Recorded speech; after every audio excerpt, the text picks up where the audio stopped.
Okay, next is a data breach. Well, as good as our defenses are, as good as our teams are, we can't eliminate 100% of the threats. So data breaches can often incur significant financial losses. Okay, it could be credit card information, it could be customer data, it could be proprietary information or trade secrets. All right, so breaches can come in a variety of forms and fashions from a variety of locations, internal, external, as we talked about previously. Once that data is gone, recovery is very unlikely because, as we know, it's digital data. Data can quickly be copied, transferred, emailed, FTP'd, whatever, VPN'd across the globe within a matter of seconds. So if it's stolen, there's obviously a very good chance it's already been duplicated multiple times and sold off to whatever entity actually kind of commissioned that initial breach.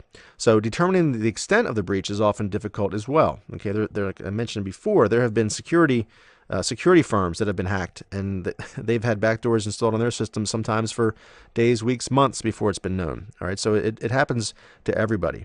The extent of it sometimes is not known because you may only see a small portion of it, and if the hacker or the team that got into that system is very skilled, they can cover their tracks very, very quickly, as far as even covering up the dates and times that files were accessed so that you don't have a very good understanding of what was, in fact, compromised.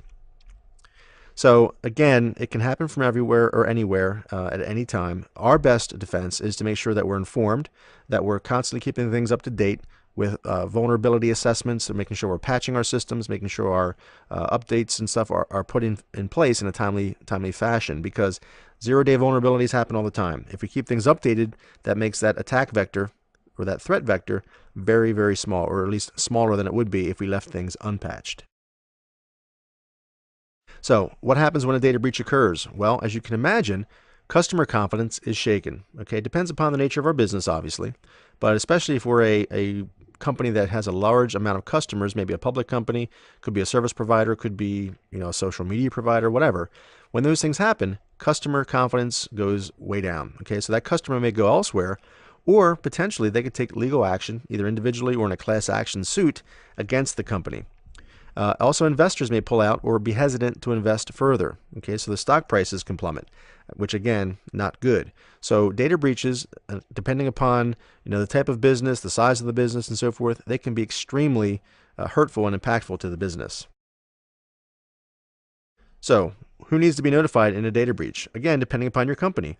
You could be HIPAA compliant or have PCI compliance issues. So depending upon the nature of the breach, the type of the company, you may have to notify a number of different agencies, not to mention the customers themselves.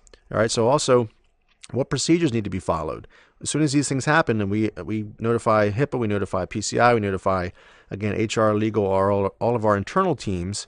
It may be the federal government or U.S. CERT, depending upon, again, the nature and the type of company. What procedures need to be followed kind of follows suit with that as well. Should we change all passwords, change encryption keys, etc.? Ensure that backdoors have not been implanted for later exploitation. All right, because that's something critical to understand, that just because you were breached and you closed that door, so to speak, doesn't mean that that person didn't come in or that team didn't come in and install 2, 3, 4 other ways to get in, kind of backdoors, if you will, so that you close the one door that you think is open, and now there's 5 more that have been opened unbeknownst to you. You have to make sure you do a thorough risk assessment and a thorough security analysis after any type of breach to ensure that there are no additional backdoors into your system.